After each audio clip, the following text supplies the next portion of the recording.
Hello students, good morning to all of you. बच्चों, इससे पहले वाली वीडियो में मैंने आपको विश्वसनीयता एवं उसको प्रभावित करने वाले कौन कौन से कारक होते हैं उसके बारे में बताया था कि वो कौन कौन से फैक्टर्स होते हैं जो हमारी रिलायबिलिटी को इफेक्ट करते हैं और रिलायबिलिटी होती क्या है।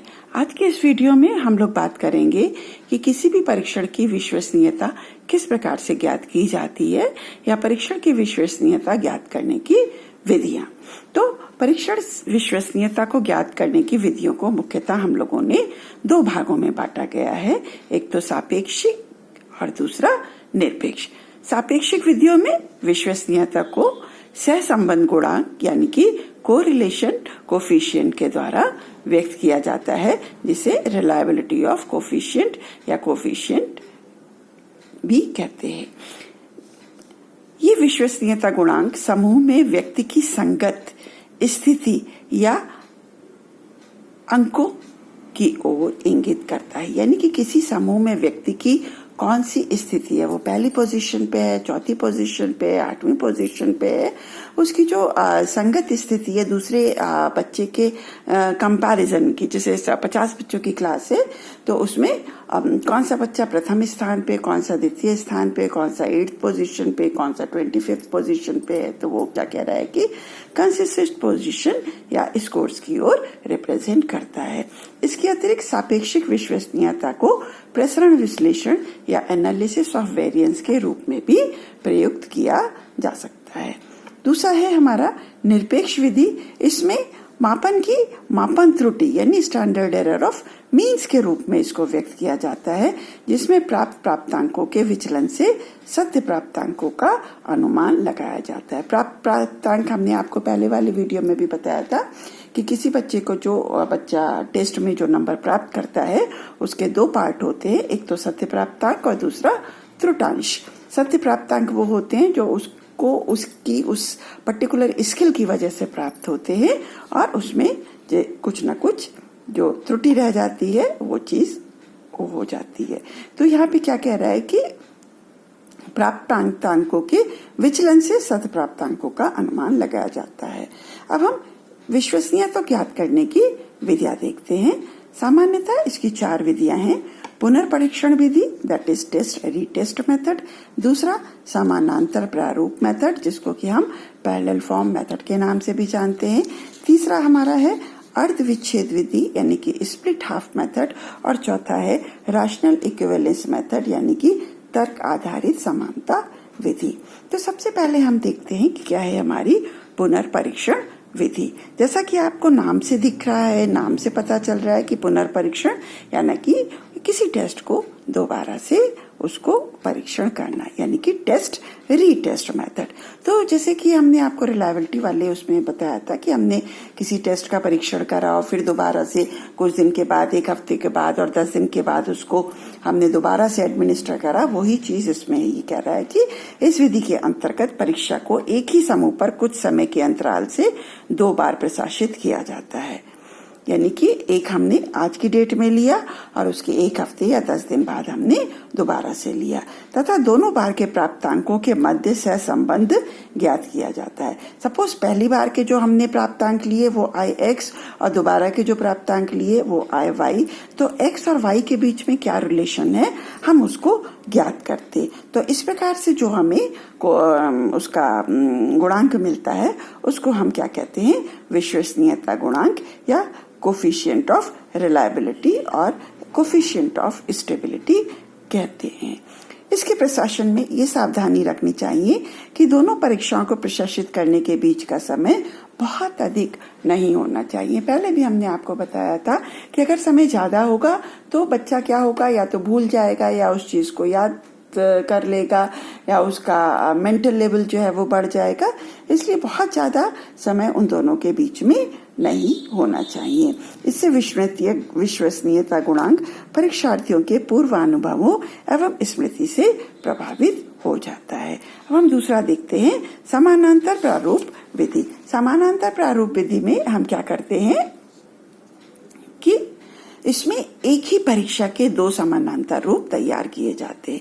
जैसे कि आप लोग एग्जाम्स में देखते हो कि आपको सेट्स मिलते हैं, चाहे आप बोर्ड के एग्जाम में देखिए, चाहे किसी भी एग्जाम में, कोई भी कॉम्पिटिटिव एग्जाम आप देखते हैं तो आपको देखते हैं कि आपको सेट्स मिलते हैं जिसमें बिल्कुल सेम क्वेश्चन पेपर होता है, बस उसमें क्वेश्चंस चेंज होते हैं। तो इसी तरह से हम इसमें भी करते हैं कि एक ही परीक्षा के, जो भी परीक्षा हमको बनानी है, उसके 2 समानांतर पैरेलल फॉर्म्स तैयार किए जाते हैं और दोनों रूप एक ही समय एक साथ तैयार किए जाते हैं। परीक्षाओं के दोनों रूपों में परीक्षाओं के उद्देश्य, उनके विषय वस्तु यानी उनका कंटेंट, उनके एकांशों की संख्या, एकांशों मतलब आइटम्स या जो क्वेश्चन हम उसमें बनाते हैं उनको, उनकी संख्या, प्रश्नों का काठिन्य स्तर यानी कि उनका जो डिफिकल्टी लेवल है वो, उनकी वैलिडिटी, उनका डिस्ट्रीब्यूशन, उनकी होमोजेनिटी तथा दोनों परीक्षाओं के मध्यमान एवं प्रमाप विचलन समाप होते हैं। यानी कि हर तरह से वो दोनों जो हमारे पैरेलल फॉर्म्स तैयार किए जाते हैं, दोनों फॉर्म्स एक तरह से ही होते हैं। एग्जाम्स में आपने देखा होगा कि जैसे शुरू के 1 to 5 क्वेश्चन 1 मार्क्स के होते, तो जितने भी सेट होंगे 1 to 4, अगर 4 सेट होते, चारों में क्या होता है, शुरू के 1 2 3 4 क्वेश्चंस 1 मार्क के होते, 1 वर्ड आंसर वाले होते या 1 लाइन आंसर वाले होते। लास्ट का जो 11th या 12th क्वेश्चन होता है वो 5-5 नंबर का होता है, तो सारे सेट्स में वो क्वेश्चन उसी नंबर का होगा। तो यानी कि हर चीज, केवल क्वेश्चन का जो मतलब स्वरूप है, उसका जो फॉर्म है वो बदला जाएगा, बाकी सारा उसका जो उद्देश्य है, उसकी जो कंटेंट है, उसकी जो उसका जो डिफिकल्टी लेवल है, सारी चीज एक सी रहती है। तो अब इस प्रकार जो हमारे दोनों परीक्षाएं होती है उनको हम एक ही समूह पर प्रशासित करते हैं, एक ही समूह पर, एक ही ग्रुप पे हम एडमिनिस्टर करते हैं और दोनों पर उपलब्ध माध्यांकों के बीच में हम फिर सहसंबंध ज्ञात करते हैं। कि यानी सपोज एक जो परीक्षा है वो ए सेट वाला है, दूसरा बी सेट वाला है, तो ए सेट से जो मार्क्स आएंगे और बी सेट से जो मार्क्स आएंगे, दोनों के बीच में हम कोरिलेशन ज्ञात करेंगे। तो इस प्रकार जो कोफिशिएंट आता है उसे परीक्षाओं का विश्वसनीयता गुणांक कहा जाता है। इस विधि से ज्ञात की गई परीक्षा की विश्वसनीयता परीक्षार्थियों की स्मृति एवं पूर्व अनुभवों से तो मुक्त रहती है, परंतु 2 परीक्षाओं का एक साथ निर्माण करना ये अत्यंत कठिन काम होता है। बहुत ही मुश्किल हो जाता है, बहुत ही डिफिकल्ट हो जाता है कि एक ही परीक्षा के 2 समानांतर रूप असंभव नहीं है, लेकिन थोड़ा सा डिफिकल्ट हो जाता है। अब हम इसके बाद आते हैं, तीसरा मेथड जो है वो हमारा अर्ध विच्छेद विधि यानी कि स्प्लिट हाफ मेथड। जैसे कि आपको पता चल रहा है, स्प्लिट हाफ यानी कि 2 भागों में विभाजित कर देना। तो इस विधि के अंतर्गत हम परीक्षा को प्रशासित करने के बाद, जब हम परीक्षा को एडमिनिस्टर कर लेते हैं, बच्चे उनके जवाब दे देते हैं, तो उसके बाद जब हम उसकी स्कोरिंग करते, जब हम उसको चेक करते, तो उस समय हम क्या करते हैं, मापांकों को 2 भागों में बांट लेते। जो हम जब उसकी स्कोरिंग करते हैं तो हम क्वेश्चंस को 2 तरह से, हम उनका जो स्कोरिंग है वो 2 तरह से करते हैं। या तो हम पहले इवन नंबर वालों की कर लेते हैं, दोबारा से ऑड नंबर वालों की करते हैं, या फिर हम शुरू के 50 एक बार ले लेते हैं, बाद के 50 एक बार लेते हैं। ये डिपेंड करता है कि आपका जो आपने टेस्ट एडमिनिस्टर करा है वो किस प्रकार का है या कैसा है। तो हम उसमें क्या करते हैं, पहले उसके समभागों इवन नंबर्स जैसे कि 2, 4, 6, 8, 10 आदि एकांशों वाले परीक्षार्थियों के मापांक ज्ञात कर लेते हैं। उसके बाद उन्हीं परीक्षार्थियों के विषम क्रम संख्या वाले यानी कि 3, 5, 7, 9, 11 आदि वाले एकांशों पर मापांक ज्ञात कर लेते हैं। यानी किसी जैसे क्वेश्चन पेपर में 20 या 50 क्वेश्चंस हैं, तो पहले हम इवन नंबर वाले क्वेश्चंस के अंक निकाल लेते हैं और बाद में ऑड नंबर वालों के अंक निकाल लेते हैं। इसके बाद क्या करते हैं, इस प्रकार जो हमें अंक प्राप्त होते हैं वो हमारे 2 ग्रुप्स हो जाते हैं, यानी कि एक इवन नंबर वाले और दूसरे ऑड नंबर वाले। अब हम क्या करते हैं कि दोनों समूहों के मध्य सह संबंध ज्ञात कर लेते हैं, यानी कि कोरिलेशन ज्ञात कर लेते हैं, और ये परीक्षा का विश्वसनीयता गुणांक कहलाता है। लेकिन क्या होता है, ये आधी परीक्षा का ही होता है, क्योंकि हमने क्या करा है, एक परीक्षा को 2 भागों में डिवाइड कर लिया है, इवन एक तरफ ले लिए, ऑड एक तरफ ले लिए, तो ये जो है वो आधी परीक्षा का ही जो कोफिशिएंट होता है। और पूरी परीक्षा का गुणांक ज्ञात करने के लिए हम एक सूत्र का प्रयोग करते हैं जिसे स्पीयरमैन ब्राउन प्रोफेसी सूत्र कहते हैं। ये हमारा क्या है, ये है RTT is equal to 2R11 upon 1 plus R11। RTT क्या है, TT मीन्स टोटल, यानी कि संपूर्ण परीक्षा की विश्वसनीयता। R11 यानी कि प्राप्त अर्थ परीक्षा की विश्वसनीयता, यानी कि जो हमने दोनों का मापांक निकाल करके दोनों के बीच में जो कोरिलेशन निकाला है वो। अब जैसे एग्जाम्पल देखिए, सपोज किसी आदि परीक्षा की विश्वसनीयता 0.8 आई हो तो उपरोक्त सूत्र द्वारा संपूर्ण परीक्षा की विश्वसनीयता ज्ञात करिए। तो हमें मालूम है RTT is equal to 2R11 1 plus R11। RTT हमें निकालना है 2, R11 की वैल्यू कितनी है 0.8, 1 प्लस 0.8, तो ये कितना हो जाएगा 1.6 divided by 1.8 is equal to 0.88। हमेशा क्या होता है कि जो पूरी परीक्षा की विश्वसनीयता इसमें जो है वो 0.88 होगी। पूरी परीक्षा की विश्वसनीयता सदैव बढ़ी हुई आती है। नेचुरली है कि आधी की एक, जब आधी की 0.5 है तो नेचुरली पूरे की ज्यादा बढ़ी हुई आती है। कोई भी चीज है, आप देखो आधे का वैल्यू कुछ और होगी तो इसी विधि के अंतर्गत एक सूत्र रूलन ने भी दिया है। रूलन इन्होंने क्या दिया है, RTT बराबर 1 minus sigma D square upon sigma T square. RTT तो आपको मालूम है कि संपूर्ण परीक्षा की विश्वसनीयता है। सिग्मा T स्क्वायर दोनों अर्धभागों के प्राप्तांकों के अंतरों का प्रमाप विचलन, यानी कि स्टैंडर्ड डेविएशन। जो हमने दो अर्धभाग लिए थे इवन और ऑड वाले, उन दोनों के बीच में जो हमारा स्टैंडर्ड डेविएशन आया था वो। और सिग्मा T स्क्वायर क्या है, संपूर्ण परीक्षा यानी कि दोनों भागों को मिला करके उनके जो प्राप्तांकों का स्टैंडर्ड डेविएशन आया है वो। रूलन के समानांतर ही एक दूसरा सूत्र फ्रे नागन ने भी प्रतिपादित किया है। इसमें क्या होता है, RTT is equal to 2 bracket के अंदर 1 minus sigma 1 square plus sigma 2 square upon sigma R square. RTT तो वही होगा पूरी परीक्षा की विश्वसनीयता, ठीक। अब सिग्मा 1 स्क्वायर क्या हो गया, जो एक अर्धभाग का विचरण, यानी कि जो हमने इवन नंबर वाला लिया था उसका विचरण, दूसरा ऑड नंबर वाले का विचरण, यानी दूसरे भाग का कोई भी ले सकते हो आप, लेकिन ये दो भाग है ना तो दोनों भागों का विचलन, और सिग्मा R स्क्वायर पूरी जो परीक्षा है उसका विचरण या उसका वेरिएंस। इसके बाद हम देखते हैं कि इस विधि की सबसे प्रमुख परिसीमा क्या है, सबसे बड़ा लिमिटेशन इसका क्या है कि इसको स्पीड टेस्ट में इसका प्रयोग हम नहीं कर सकते। जहां पर कि टाइम दिया होता है आपको 15 मिनट में 50 क्वेश्चन करने, आधे घंटे में 50 क्वेश्चन करने, जहां पर कि आपकी स्पीड को कैलकुलेट करा जाता है, वहां पर ये हम मेथड वहां पर नहीं यूज कर सकते, क्योंकि वहां पर लगभग समस्त प्रश्नों का कठिनाई स्तर समान होता है। जहाँ पे सारे क्वेश्चंस के नंबर्स इक्वल होते हैं तो वहां पे ये हम इसका प्रयोग नहीं कर सकते।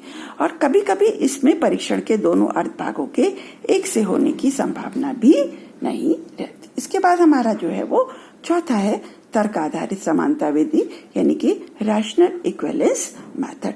इसमें हम क्या कहते हैं कि इस विधि को कूडर तथा रिचर्डसन विधि भी कहते हैं, क्योंकि इसके प्रणेता जो थे, इसको इस फॉर्मूले को देने वाले जो थे वो कूडर तथा रिचर्डसन नाम के दो मनोवैज्ञानिक थे।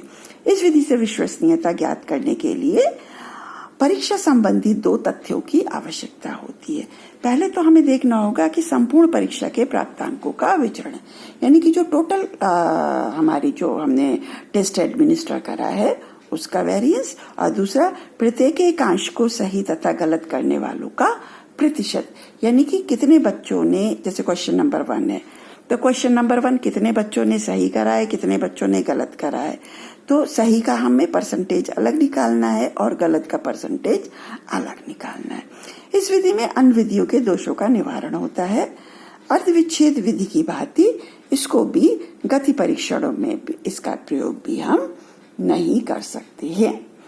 अब कूडर रिचर्डसन का फॉर्मूला क्या है हमारा, R11 is equal to n upon n-1 into sigma square T minus sigma sigma PQ upon sigma square upon T। अब ये देखिए R11 जो है वो हमारा क्या है,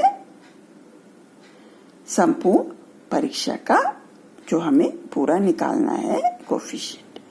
n क्या है, कुल एकांशों की संख्या। एकांश मतलब नंबर ऑफ आइटम्स कितने हैं, ठीक।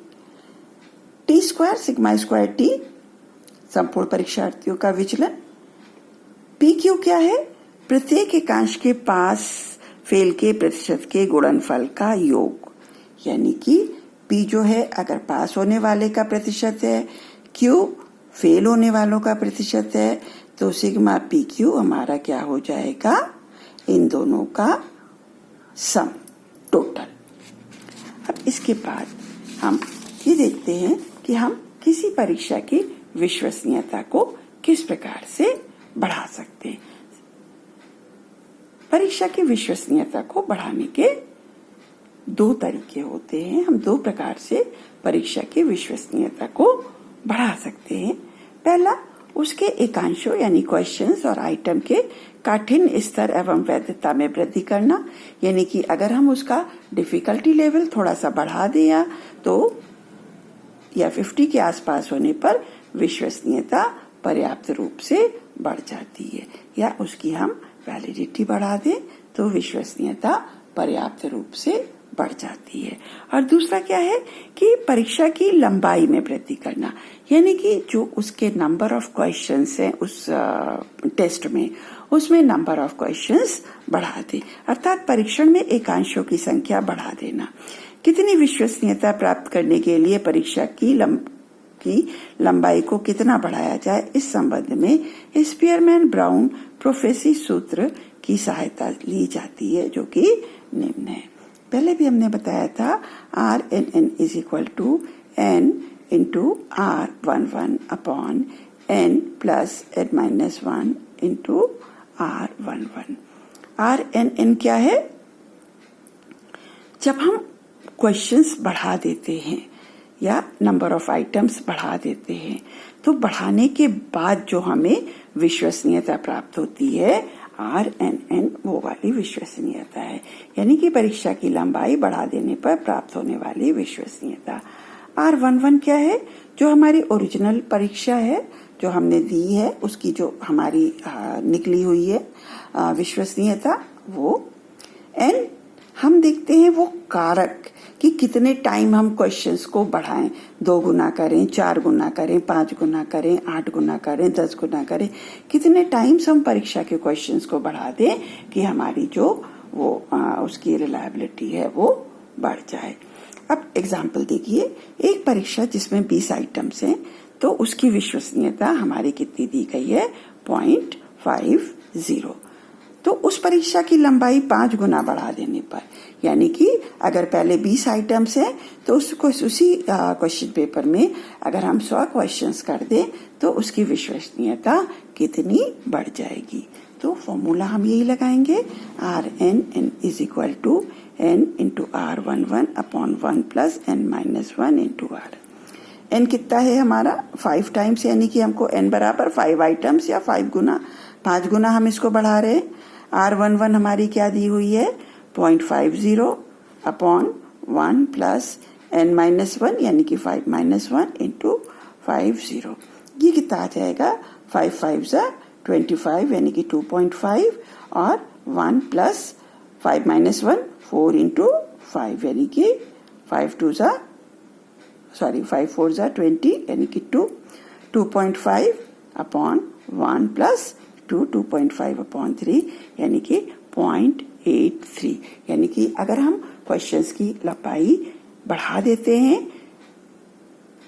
तो 5 गुना कर देते हैं तो हमारी जो रिलायबिलिटी है वो आती है 0.83, जो कि काफी अच्छी है। लंबाई बढ़ने के साथ अच्छा हम कह सकते हैं कि परीक्षण की लंबाई बढ़ती है तो उसका विश्वसनीयता गुणांक भी बढ़ जाता है।